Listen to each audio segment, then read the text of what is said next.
You are the person people call when things fall apart. Not because you asked for that role, because somewhere along the way you became the one who handles it, the one who stays calm, the one who doesn't need to be checked on because you're always fine. And you are good at it, genuinely good at it, but there is something happening underneath that nobody sees. A specific kind of exhaustion that has nothing to do with being busy. A numbness that shows up in moments when you should feel something and don't. A quiet distance from your own life, like you're managing it rather than living it. And occasionally, in a moment you didn't see coming, something small breaks through. A song, a conversation, someone asking how you actually are and meaning it. And for a second before you catch yourself, something surfaces that surprises you with how much of it there is. Here's what that is.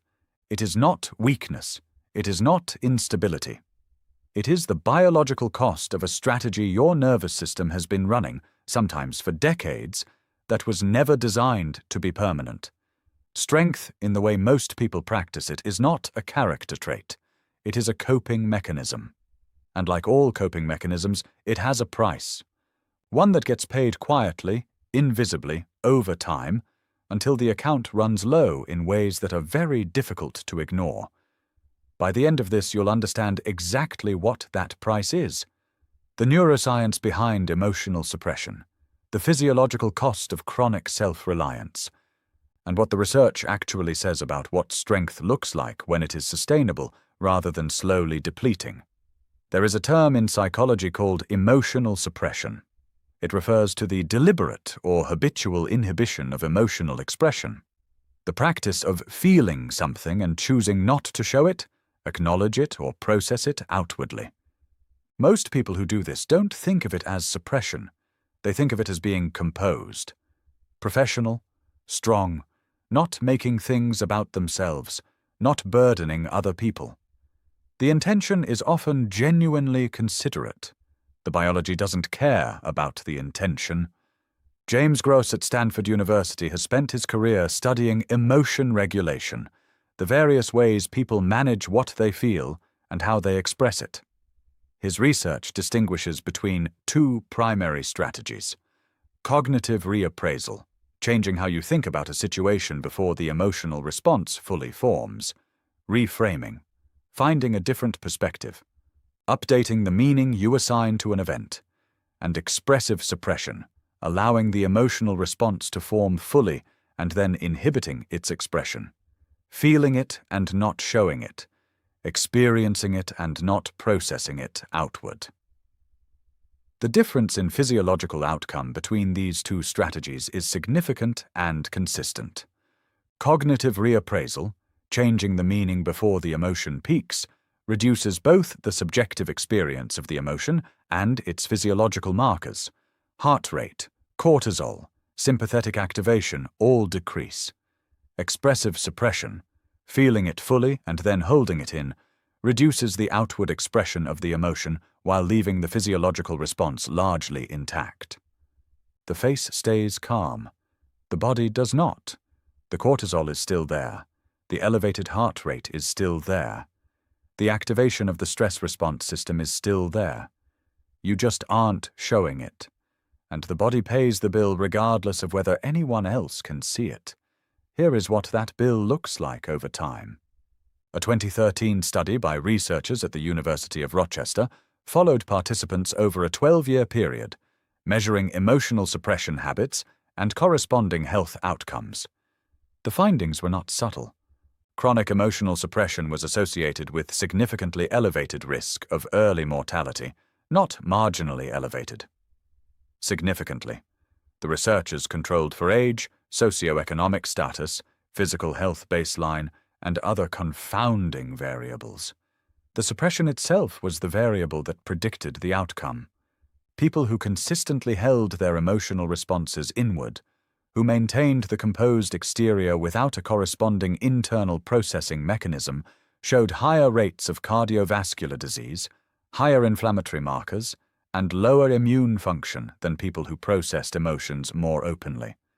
Not because expressing emotion is inherently healthy, Because suppressing it without any outlet has a specific, measurable physiological cost that accumulates across years.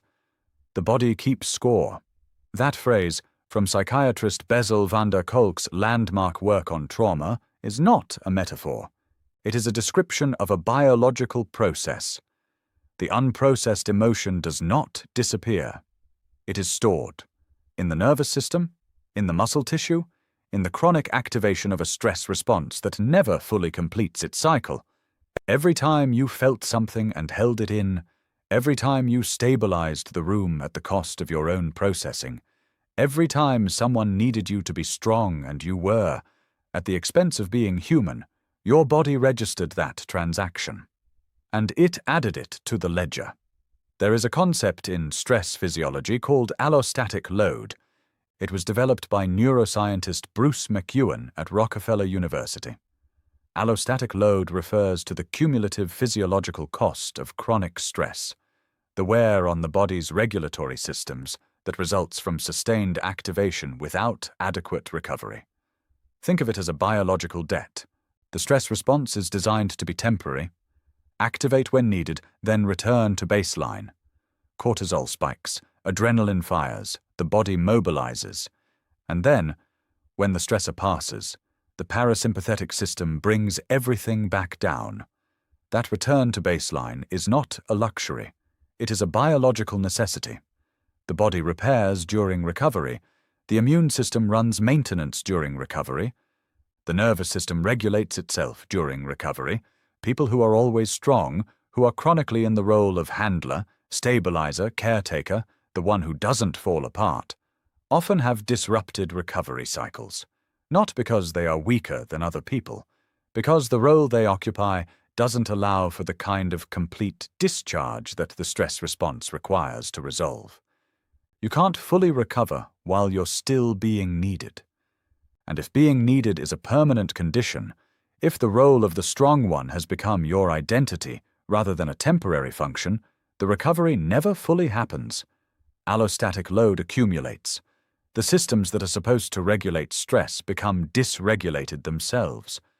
And what shows up on the surface looks like exhaustion, numbness, emotional flatness, difficulty feeling genuinely present in your own life. Not because something is wrong with you, because your biology is showing you the cost of a pattern that has been running too long without interruption. Here is the part that cuts deepest. The identity of always being strong, the version of yourself that doesn't need, doesn't burden, doesn't fall apart, is often not something you chose consciously. It was assigned, developed, reinforced. In attachment research, there is a pattern called the dismissing attachment style, first identified by Mary Main at Berkeley in the 1980s through her work extending John Bowlby's attachment theory. People with a dismissing attachment style learned early that emotional needs were not reliably met, that expressing vulnerability created discomfort, withdrawal, or disappointment in the people around them, that being manageable, being easy, being fine, kept relationships more stable than being honest about what they actually felt. So they adapted. They learned to need less, or more precisely, to express needing less. They became competent, self-sufficient, the person who handles things, the person who is always okay, and they became very good at it, so good that the adaptation stopped feeling like an adaptation and started feeling like a personality. This is who I am. I'm just someone who doesn't need much. I'm just strong. But underneath that identity, in the nervous system, in the body, in the parts of the self that never learned to ask for what they needed, the original unmet need is still there. Not as a conscious awareness, as a pattern of activation, as the specific loneliness of being surrounded by people and never being fully known by any of them, as the fatigue of performing competence without ever having the experience of being held, as the quiet grief of always being the one who holds. A 2014 study led by Emily Butler at the University of Arizona examined what happens physiologically in conversations where one person suppresses their emotional response. The finding extended beyond the suppressor. When one person in a conversation suppressed their emotional expression, both parties showed elevated cardiovascular stress responses. Not just the suppressor, the other person too. The researchers suggested that emotional suppression is not as invisible as it appears, that the body of the person holding their emotion in is leaking signals, micro-expressions, subtle changes in tone, shifts in posture and breathing, that the other person's nervous system detects and responds to.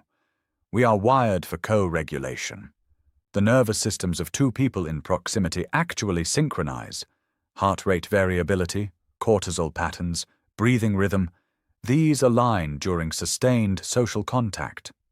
When one person's nervous system is suppressing, running high activation while signaling calm, the other person's nervous system receives mixed information.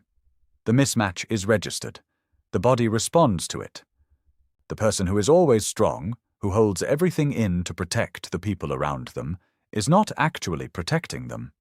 They are creating a specific kind of relational static, a background dissonance between what is being expressed and what is actually present, and the people around them often feel it without knowing what they're feeling, a sense that something is not quite right, that the connection is slightly less real than it could be, not because of anything that was said, because of everything that wasn't.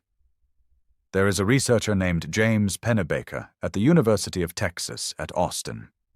In the 1980s, he began a series of experiments studying the effects of expressive writing on physical health. He asked participants to write for 15 to 20 minutes a day about their deepest emotional experiences, things they had never fully processed, feelings they had been carrying without outlet. The control group wrote about neutral topics. The results were consistent across dozens of replications. The expressive writing group showed measurably improved immune function, reduced physician visits, lower blood pressure, and better psychological well-being than the control group, effects that persisted months after the writing exercise ended. Not therapy, not medication, not years of inner work. 15 minutes a day of honest, unguarded emotional expression on paper. The mechanism, Pennebaker concluded, was the completion of the stress response cycle. Emotions that are expressed, even privately, even on paper, even in a form no one ever reads, move through the body in a way that suppressed emotions do not. The nervous system gets to finish what it started. The activation resolves, the cortisol clears. The body returns to a baseline it could not reach as long as the emotion was being held. Expression is not weakness. Expression is the mechanism by which the body completes what stress began. And the absence of expression, the chronic holding in, the permanent composure, the identity of always being fine, is the mechanism by which that completion never happens. So what does sustainable strength actually look like? Not the performance of strength, not the suppression strategy that looks like strength from the outside while quietly accumulating cost inside. The real thing. The research is consistent across multiple fields. Sustainable strength is not the absence of need. It is the capacity to have needs and communicate them without losing your sense of self, to be moved by difficult things and return to equilibrium afterward, to be relied on by others without having abandoned the parts of yourself that also need tending. Brené Brown at the University of Houston spent years studying vulnerability and courage. Her finding, which replicated across thousands of interviews and multiple research studies, was precise. The people who reported the highest levels of genuine connection, meaning, and resilience were not the ones who had learned to need nothing. They were the ones who had learned to be honest about what they needed while still showing up for others. Not need as performance, not vulnerability as strategy. The actual unself-conscious honesty of a person who has stopped spending energy on maintaining an image of invulnerability and is using that energy instead to be genuinely present. That presence, that full unguarded presence, is what other people's nervous systems synchronize with, not the composed performance of fine, the real thing underneath it. You are the person people call when things fall apart. That is still true. and it does not have to cost what it has been costing. The strength that has kept you going, that has kept the people around you safe, that has absorbed what others couldn't carry, that has made you someone others rely on, that is real. It is not a lie. It is not nothing. But it has been running on a system that was never meant to operate without maintenance, without the release valve of honest expression, without the recovery that comes from being held rather than always holding, without the experience of being known rather than always being needed. The neuroscience does not ask you to stop being strong. It asks you to add something to the strength you already have, the capacity to put it down occasionally, to let someone else hold the weight for a moment, to be in some small but real way as honest about your own experience as you are available to everyone else's, not as weakness, as the thing that makes the strength sustainable, the thing that keeps the account from running to zero. You have been strong for a long time. The question is not whether you can keep going. The question is whether you have to keep paying this particular price to do it.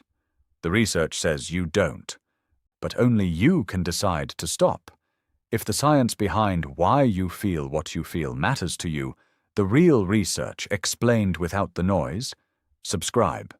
No performance, no pretending it is easy, just the psychology and neuroscience that actually holds up, and what it means for the way you actually live. The next video goes into why rest does not feel restful for certain kinds of people, and what the nervous system actually needs to genuinely recover. Hit subscribe. That one is worth staying for. There is something specific that happens in the brain when a person who has always been strong finally allows themselves to be vulnerable with another person.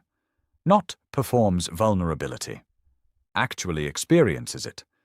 Researchers studying interpersonal neurobiology, a field developed largely by Daniel Siegel at UCLA, have documented what happens at the neural level when genuine emotional disclosure occurs in the context of a safe relationship. The prefrontal cortex, the region responsible for executive function, emotional regulation, and the construction of a coherent self-narrative, becomes more integrated with the limbic system, the emotional processing center. Integration, in neurological terms, means the different parts of the brain are communicating more fluidly. Information is flowing between the thinking self and the feeling self without the suppression mechanism blocking it. And when that integration happens, when the thinking self and the feeling self are in actual contact rather than managed separation, people consistently report something that is difficult to put into words but immediately recognizable. A sense of being more real, more present, more coherent, more like themselves than they have felt in a long time. Not because vulnerability is comfortable, it often isn't. Not because disclosure is easy, it rarely is. But because the energy that was going into the management, into the maintenance of the composed exterior, the competent presentation, the permanent okayness, is suddenly available for something else, for actually inhabiting your own life, for feeling what is actually happening rather than managing what other people see. That experience of being fully present to your own life instead of administering it from a slight distance is not available while the suppression strategy is running at full capacity. The strategy takes up too much. It uses cognitive and physiological resources that are then unavailable for genuine presence, which is why people who have been strong for a long time often describe a strange paradox. They feel present enough to function, present enough to handle things, present enough to be there for others, but not quite present enough to feel their own life as real, not quite present enough to feel genuine joy or grief or excitement, the full range of what it means to be inside your experience rather than managing it from outside. That gap between functional presence and genuine aliveness is the hidden cost of always being strong, and it is the cost that most people don't name until something makes it impossible to ignore, until the thing breaks through unexpectedly. In a song, a question, a quiet moment, and the size of what comes through surprises them, because it has been accumulating for a long time, in the only place it had to go. There is one more thing the research reveals that is worth understanding before this ends. The people who are always strong, who have built their identity around being the one who handles it, often have a specific and painful relationship with receiving care. When someone offers to help, the instinct is to decline. When someone asks how they are doing, the answer comes before the question fully registers. Fine. Good.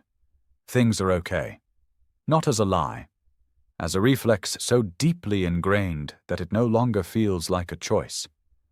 Researchers studying self-concealment, the tendency to actively hide personal information, particularly distressing information, have found a consistent pattern. Self-concealment is not emotionally neutral. A 2006 study by Anita Kelly at Notre Dame tracked participants' self-concealment habits alongside measures of physical and psychological health across several months. People who scored high on self-concealment showed elevated rates of anxiety, depression, and physical health complaints, including headaches, gastrointestinal problems, and disrupted sleep, independent of whether they were actually experiencing more negative life events than low-concealment participants. The concealment itself was the variable predicting the health outcomes, not what was being concealed. The act of concealing. The body knows what the face isn't showing, and it carries the weight of the concealment separately from the weight of whatever is being concealed. Which means the person who is always strong is often carrying two things simultaneously. Whatever they are actually going through, and the metabolic cost of not showing it, both at once, indefinitely. That is what makes this particular pattern so depleting in a way that is hard to pinpoint from the inside. It is not one heavy thing. It is two things, running in parallel, never fully put down. The load, and the effort of appearing not to carry it. Understanding that, seeing it clearly as a biological and psychological process rather than a personal failing, is the beginning of something different.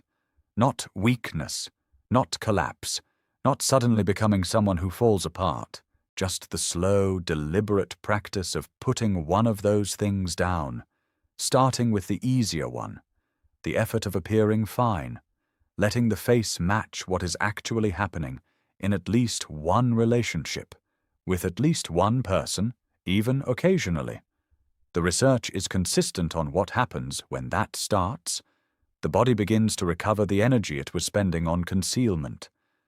And that energy, returned to the system, becomes available for what it was always supposed to be used for: living, not managing, actually living.